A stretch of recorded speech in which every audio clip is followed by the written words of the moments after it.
दोस्तों, दुनिया का शायद ही ऐसा कोई देश होगा जो ये ना चाहता हो कि अमेरिका और ईरान की ये जंग जो है वो बंद हो जाए।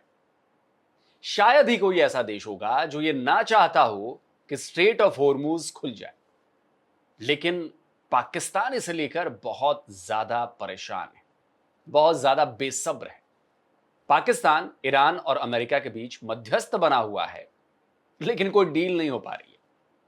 और इससे क्या हो रहा है? इससे यह हो रहा है कि पाकिस्तान की बेचैनी बढ़ती जा रही है। अब आप कहेंगे कि जंग तो ईरान और अमेरिका के बीच हो रही है, तो बेचैनी पाकिस्तान की क्यों बढ़ रही है? इस बेचैनी की वजह पाकिस्तान के प्राइम मिनिस्टर शहबाज शरीफ खुद बता रहे हैं। सुनिए।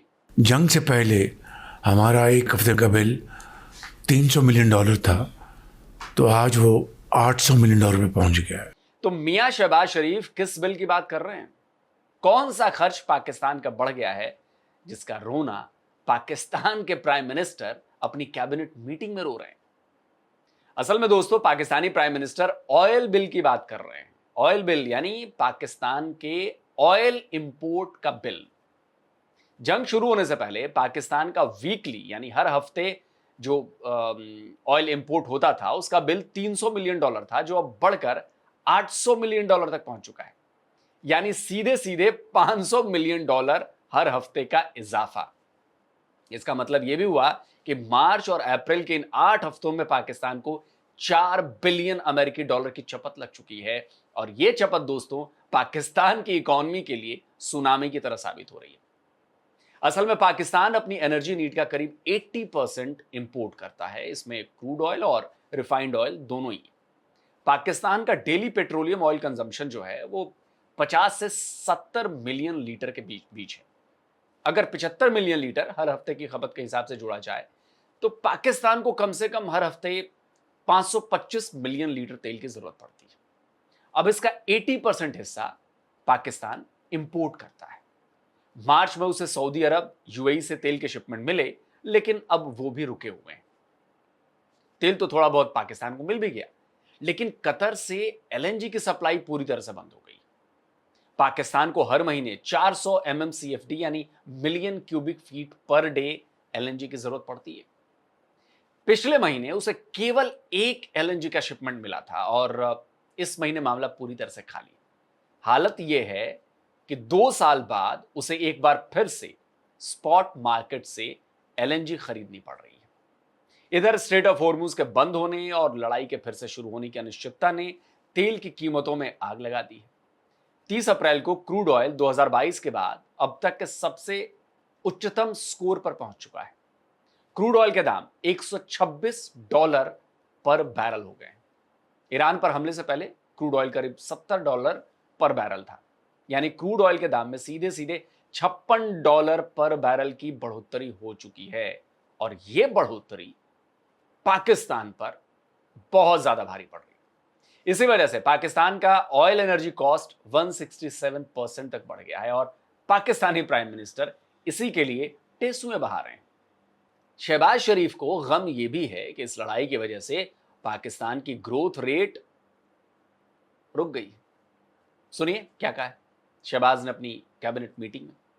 जिस तरह अल्लाह ताला ने हमारी मईशत को मैक्रो लेवल पर पाँव पे खड़ा कर दिया था और अब ग्रोथ हम बढ़ रहे थे, लेकिन ये अचानक ये जो जंग शुरू हुई उसके नतीजे में हमारी जो पिछले 2 साल की इज्तिमाई काविशों जो भरपूर थी उनको ज़ोफ पहुंचा है। अच्छा, ये कब हुआ? पता ही नहीं चला कि पाकिस्तान बहुत तेजी के साथ आगे बढ़ रहा था। पाकिस्तान की इकोनॉमी तेजी से ग्रो कर रही थी। भाई, आज भी पाकिस्तान का फॉरेन रिजर्व सऊदी अरब की भीख पर टिका हुआ है। पाकिस्तान की इकोनॉमी आईएमएफ के प्रोग्राम के बूते चल रही है। अभी भी 8 मई को आईएमएफ से पाकिस्तान को $1.2 बिलियन का फंड मिलना है, जिसके लिए पाकिस्तान आईएमएफ की शर्तों को पूरा करने में लगा हुआ है।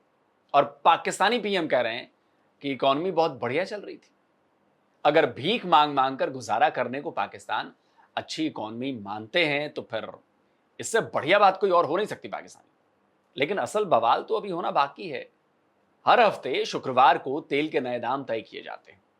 गुरुवार आधी रात से ये तेल के दाम जो है लागू कर दिए जाते हैं। अब जबकि क्रूड ऑयल $126 पर बैरल की रिकॉर्ड ऊंचाई पर पहुंच चुका है, तो पाकिस्तान में एक बार फिर डीजल, पेट्रोल और केरोसिन के दाम बढ़ने तय माने जा रहे हैं। कैबिनेट मीटिंग में पाकिस्तानी प्राइम मिनिस्टर ने इस तरफ इशारा भी कर दिया था। जो जुमा है उस दिन फिर हमने नई कीमतों का तयन करना है। जो आलमी मंडियों में जो सूरत हाल है, तो ये एक चैलेंजिंग सूरत हाल है। ये तब है जबकि पिछले हफ्ते ही पाकिस्तान में पेट्रोल और हाई स्पीड डीजल के दाम में करीब 27 रुपए प्रति लीटर की बढ़ोतरी की गई है। और अब एक बार फिर पाकिस्तानी पब्लिक की जेब काटने की तैयारी पूरी हो चुकी है। पाकिस्तानी पब्लिक तो अब सरकार से किसी भी तरह की उम्मीद भी नहीं कर रही। यार ये देखो 300 रुपए का पेट्रोल लिया ये 300 रुपए का पेट्रोल। अब ये घर ही आएंगे, वापसी आएंगे, खत्म। ये फिर कहाँ से करें? हफ्ता ले रहे हैं, 4 दिन में हफ्ता खत्म। हमारी बर्दाश्त से बाहर है ये, लेकिन क्या करें, मजबूरी है कि सफ़र तो करना है ना भाई। रक्षा हो गए, मजदा हो गया, आप किराए देखें कितने हो गए, सही है। ये वो उसके बावजूद ये हमें डबल मार्जिन में पड़ता है। ये बिल्कुल पड़ता है, पर पेट्रोल पर असर पड़ता है तो हर चीज़ पर असर पड़ता है। हमें नहीं नज़र आता इसका कोई हल, सही है। कोई अल्लाह की तरफ से कोई बंदा अगर हमारे साथ दे दे तो दे दे, वरना किसी की ताकत नहीं है। ये जुल्म खत्म करने की ताकत ही नहीं है किसी में। पाकिस्तान में पब्लिक पहले से भारी बिजली की लोड शेडिंग से परेशान है। बिजली के साथ साथ घरों में रसोई गैस की सप्लाई भी ठप है। एलपीजी, डीजल, पेट्रोल के दाम 350 से 400 रुपए लीटर के बीच पहुंच चुके हैं। यानी मिडिल ईस्ट की वॉर ने पाकिस्तान की चौतरफा बैंड बजाई हुई है, और यह बैंड अगले कुछ हफ्तों तक और बजती भी रहेगी, क्योंकि अमेरिका और ईरान के बीच फिलहाल कोई डील होती नजर नहीं आई।